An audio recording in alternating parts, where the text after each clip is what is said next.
Bonjour à vous. Eh bien écoutez, j'ai décidé, parce que c'était un peu plus sympa, j'ai décidé de me présenter en faisant quelques petites de vidéos. Bon là je suis dans le Morvan, c'est pas du tout ma région puisque moi j'habite dans le nord. Et il fait un temps plutôt maussade, enfin bon c'est pas extraordinaire pour l'instant. Alors je vais vous présenter dans cette première vidéo, j'en ferai plusieurs, je ne sais pas exactement combien. Dans cette première vidéo, je vais vous présenter un petit peu mon parcours scolaire en fait, pour que vous me connaissiez un peu mieux tout simplement. Alors j'ai passé un bac C au lycée Henri Martin de Saint-Quentin. Alors le lycée Henri Martin avait une petite particularité parce que c'était un lycée pilote.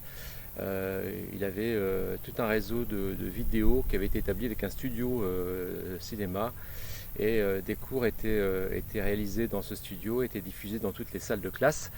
Alors ça, je vous dis ça, ça remonte à plusieurs dizaines d'années, c'est la raison pour laquelle c'était déjà quelque chose d'assez innovant à l'époque. Alors le bac C, c'est un bac que les moins de 20 ans ne connaissent pas.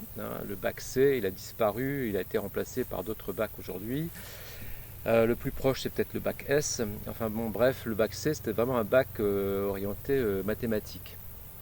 Alors avec ce bac C en poche, eh bien, je suis parti à l'INSA de Villeurbanne, dans une école d'ingénieurs à Villeurbanne. J'y suis resté qu'un an. Ça ne me convenait pas vraiment. Et par conséquent, je suis revenu à Reims faire des études en DUT génie mécanique. Et avec ce DUT génie mécanique, eh bien, j'ai décidé de poursuivre mes études dans une fac à Lille pour passer un CAPET et donc devenir prof. Et donc je suis devenu prof de ce qu'on appelle aujourd'hui prof d'ingénierie mécanique. Alors ce qui va être intéressant surtout, c'est de comprendre en fait ce qui m'a amené à faire de la 3D, de la modélisation 3D. Je n'y étais pas forcément destiné au départ. Et ce qui a décidé de cet avenir-là, même professionnel, c'est ma rencontre avec une jeune femme qui s'appelle Christine Barra. Et donc dans une prochaine vidéo, eh bien, je vais vous parler de ma rencontre avec Christine Barra qui fut déterminante. Voilà, à bientôt.